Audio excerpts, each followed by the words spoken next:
January 3rd, 2013, Cookeville City Council meeting to order. Could we have a roll call, please? Councilman Anderson, Councilman Woodford, Present. Mayor Swallows, Here. Vice Mayor Epps, Here. Councilman Albright, here, 4 present, 1 absent. Thank you. Would everyone please stand for a moment of silence, followed by the Pledge of Allegiance.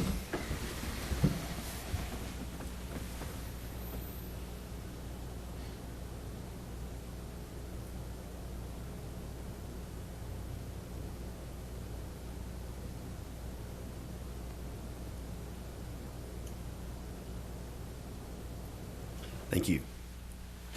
Pledge allegiance to the flag of the United States of America and to the republic for which it stands, one nation, under God, indivisible, with liberty and justice for all. Thank you.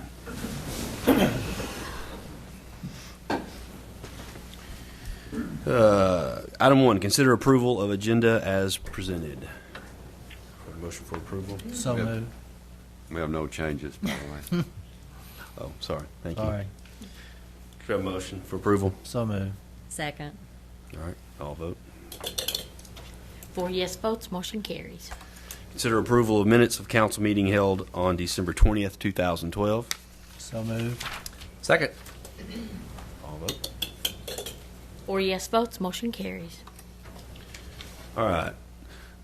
Before we move on to new business, I do want to point out that Councilman Anderson could not be here tonight for a health reason, so she's not just out loafing, she said. She wanted me to pass that on. Item 3, hold a public hearing and consider on first reading Ordinance 12-1222, amendments to the zoning code relative to assisted living residential care facilities as permitted uses in the PRD and CL district. Sponsors Mr. James Mills. Mayor and council members, as we discussed at work session yesterday, our population is growing older and there's a need for this type of housing. In addition, we've had requests for expanding the zones in which assisted living residential care facilities can locate, and that's how this proposed amendment came forth. And again, it would amend the code to allow these facilities in the PRD planned residential, CL local commercial, and would add to the existing zones in which it's located, which are the RD, RM8, RM14, PRD, CL, CG, and MS. All these zones allow multifamily with the exception of RD, and in RD it's a special exception. So we do believe it would be an appropriate amendment, and this has been recommended by the Planning Commission, and the Planning Department concurs with their recommendation. Thank you, Mr. Mills. Do I have a motion for approval? So moved. Second. Questions, comments from the council? I just think it's expanding the area, and it's a relatively new phenomenon, the assisted living. So I think it's great that we can offer more areas in the city for this to expand. It's kind of like just a little bit of an oversight, wasn't it, that we didn't really have? As Mr. Woodford stated, when we first included this type of use in our zoning code, it was new to the city, and we limited the zones to go in to monitor the impact, and we believe it has a positive impact, and that's part of the reason, too, why we're expanding the districts it can go into. Yeah. We've only had zoning for it, since 2001? I think that's correct. Anything else from the council? All right, I'll vote. 4 yes votes, motion carries. Item 4, hold a public hearing and consider on first reading Ordinance 12-1223, amendments to the zoning code section 205, parking requirements, relative to modifying the minimum parking requirements for certain uses and inserting provisions for deferred parking. Sponsors Mr. James Mills. Mayor and council members, Mayor, as you stated, this makes 2 significant changes to our parking requirements within the zoning code. The first modifies the requirements, the standard for manufacturing, industrial, and warehouses uses. It actually decreases the amount of parking that they would be required to have. But currently, they're required to provide 1 space for every 500 square feet of areas other than office space. The amendment would change it to 1 space for every 1,500 square feet of areas other than office space. For office space, you're still required to provide 1 space for every 250 square feet.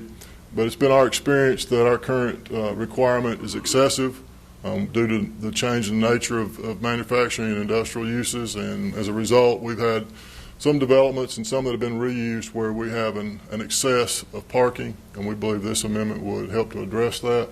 The second proposed change by this ordinance would be to insert provisions for what we're referring to as deferred parking. And in this case, subject to the approval of the planning director, and I'd also have the option of taking it to the planning commission if I felt necessary, industrial or manufacturing uses would be allowed to provide only the parking they believe is necessary to operate their facility. So it could be significantly less, even with its adjustment in the code, based on their projections for employment. But to do that, they'd have to meet numerous conditions. The first is they would have to submit a written request and have to demonstrate there's a justification for deferring the parking. They'd also have to verify and submit a site plan indicating that they have suitable property on site to provide the additional parking or the required minimum parking if it's determined as being necessary in the future. These documents would also be recorded and be binding with the property. This has been recommended by the Planning Commission, and the Planning Department concurs with this recommendation. Thank you, Mr. Mills. Do I have a motion for approval? So moved. Second. Questions, comments from council? I do have one question. After the work session, Mr. Mills, when you defer parking, how is the decision made that they need to go ahead and expand their parking? How does that process? Because if we're not policing them, do they police themselves, or is that? No, we would police it. We'd do periodic inspections to see if they're parking on the street or if they're parking in a grass area. And, of course, we'd get complaints then if there was mud on the street. If a problem develops, then we have the authority to require them to go ahead and provide the parking. Another instance would be if an existing use is changed to a new use or a use that has more intensity in terms of people, then this would kick in and they would have to provide the additional parking. A key component of this is they have to have a site on their current property that's suitable to go ahead and expand the parking. In our opinion, what we would look at it's graded and grassed. It'd be simply going in there and removing the topsoil, putting the gravel, and paving the area. Is there I assume there's an appeal process for these folks if they felt like that our removal of that deferment was. They'd have the right to appeal to the Board of Zoning Appeals. This is a part of the zoning code, and any appeals of the decision of the enforcement officers goes to the Board of Zoning Appeals. Anyone else? When you have an existing facility that was built years ago that might have quite a bit more parking space than they need right now, and say economic development brings in a prospect for a new business, say the building's vacant now, and they have a large parking lot and they don't need it, they can remodel and maybe expand. Do they still, if they're going to take away some of their parking, that piece of property still needs to have site where they could expand parking if it needed to be? Do they need to address? Well, for a 50% expansion, then you could apply, but the deferral could be applied for an existing development too, Okay.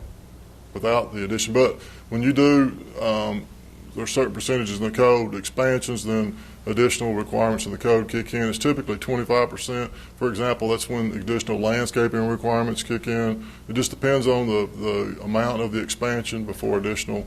Okay. But any addition, we would look to see if it complies with the zoning code in terms of parking, and if there's a problem, then they could apply for the deferral. Okay.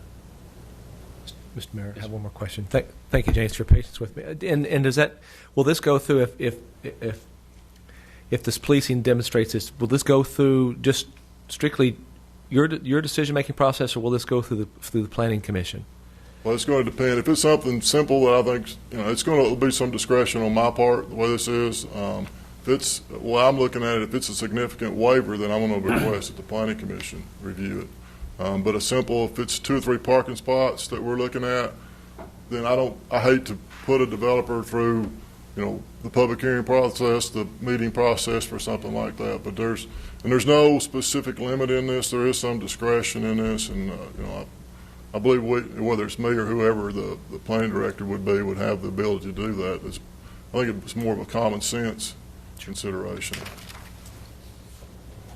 Thanks, Mr. Mayor. Thank you, Mr. Mills. Any other questions, comments? No. All right. Seeing none, I'll vote. 4 yes votes, motion carries. Thank you. Thank you, Mr. Mills.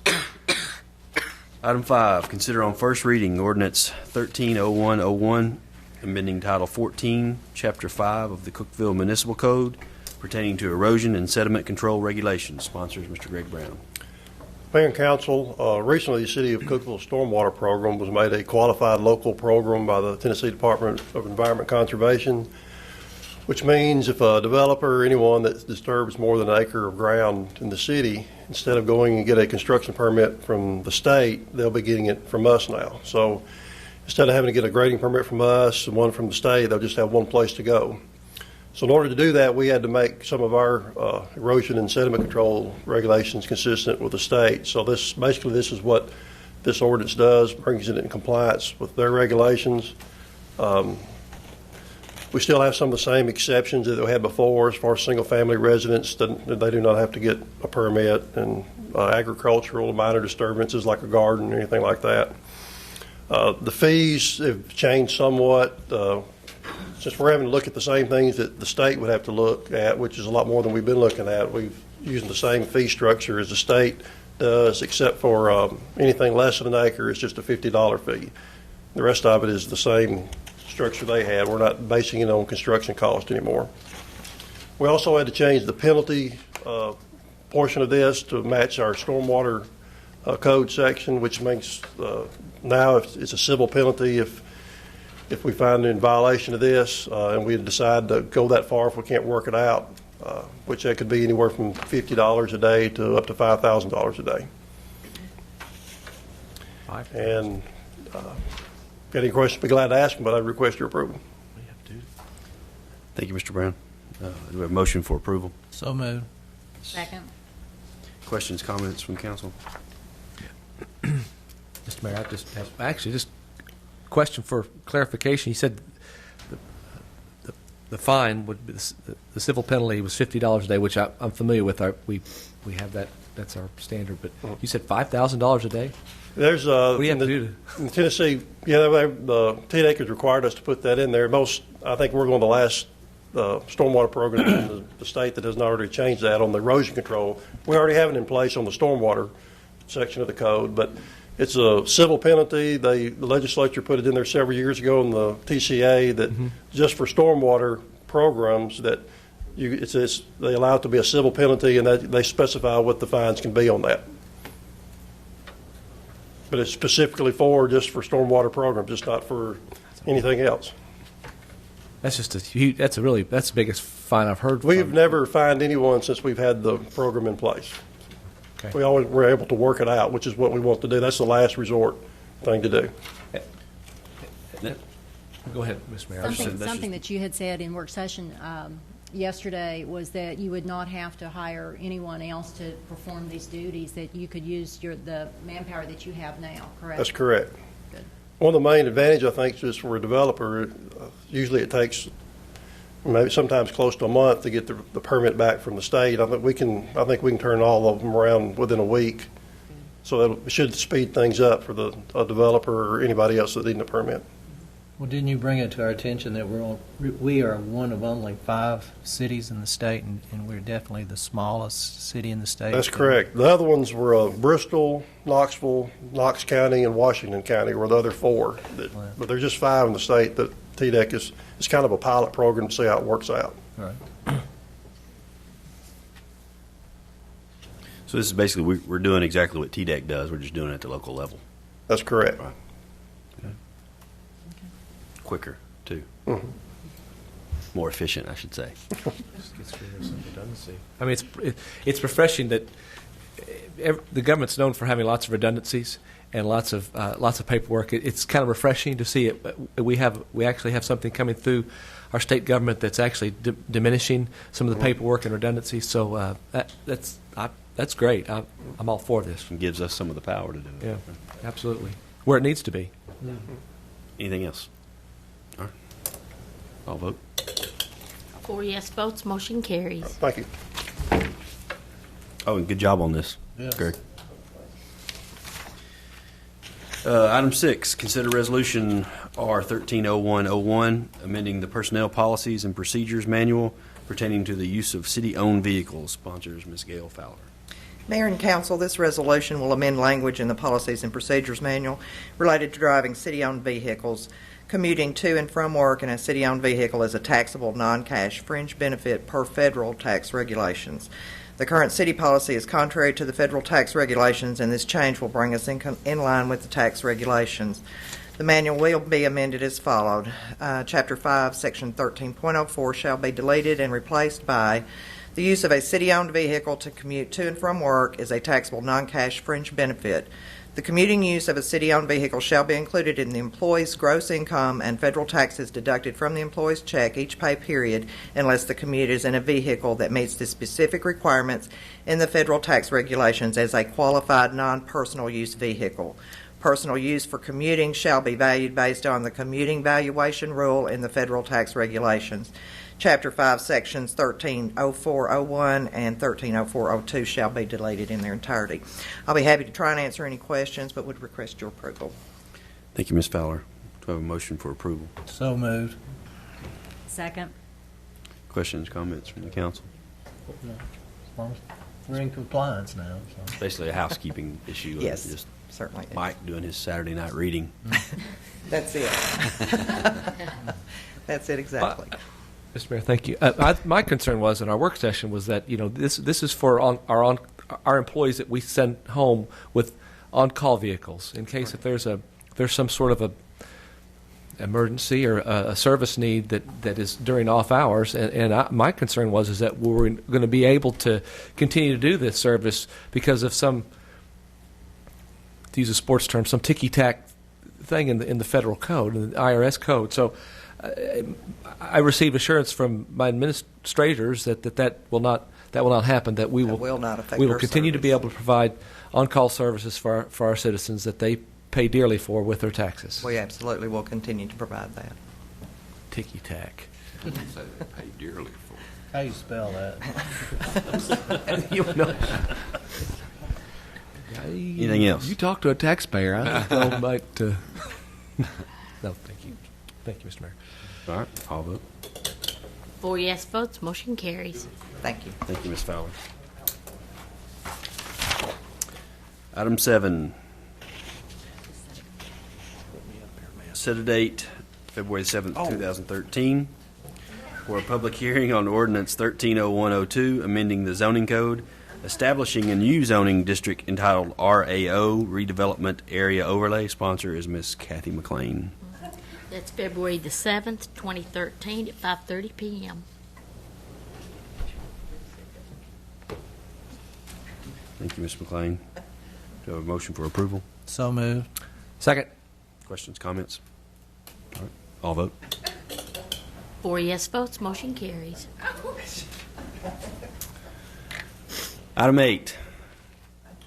Consider authorizing the city manager to execute an agreement for Bennett Road Extension, Supplement 1 for bridge design over Nashville Eastern Railroad and geotechnical evaluation. Sponsors Ms. Melinda Kiefer.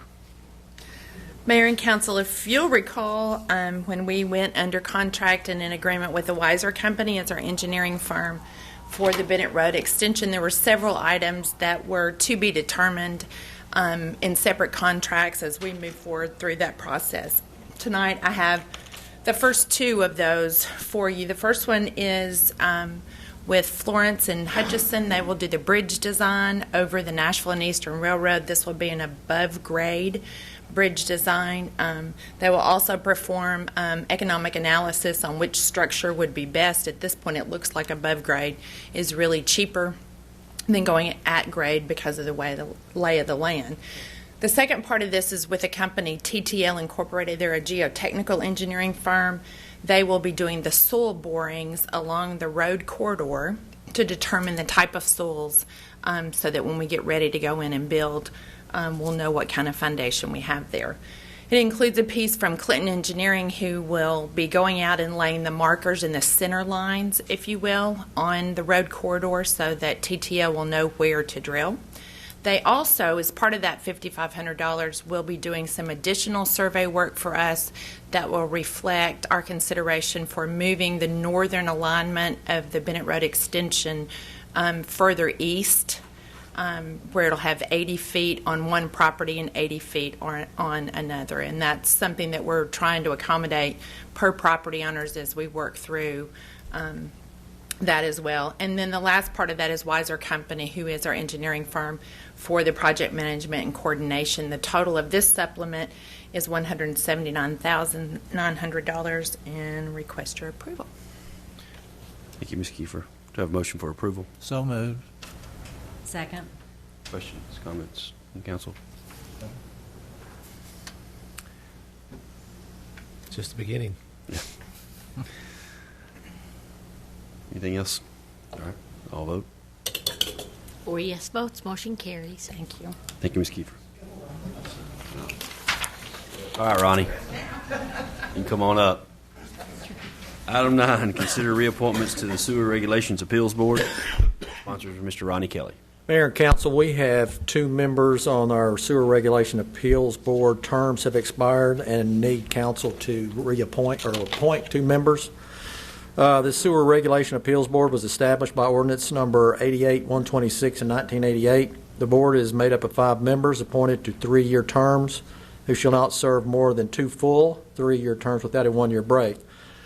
The board is set up to conduct hearings on appeals of decisions of the director and actions taken under the pursuit of the sewer use ordinance. Since being established, the board is yet to meet. We haven't had any issues that required the board to meet, so that's a good thing. Current board members, Gina Whitehead and Phil Staten's terms have expired. Gina Whitehead, who works with Metcom, has agreed to serve another term if selected. Phil Staten, who owns Clinton Engineering, has also agreed to serve another term if selected, and I would recommend their reappointment. Do I have a motion? So moved. Second. Second. Do they understand the amount of work this takes? Oh, yeah. That's why they re-volunteered. As long as they know that going in. They'll have to take a 1-year break if they want any more terms, right? All right, any questions, comments from the council? No. Thanks to them for Thank them. Yes. for their names being on here. I don't know if they're really serving, but when they need to serve it, they'll serve. Thanks. They're willing when called. All right. I'll vote. 4 yes Thank votes, you. motion carries. Thank you, Mr. Kelly. This is the portion of the program where we open the floor to any citizens and or delegations. Please not all at once. If you keep it at 3 minutes, that would be appreciated. Anything from the council? I don't have it. No. Like I say, Happy New Year. Happy 2013, and hope it's great. Anybody else? All right. Meeting's adjourned.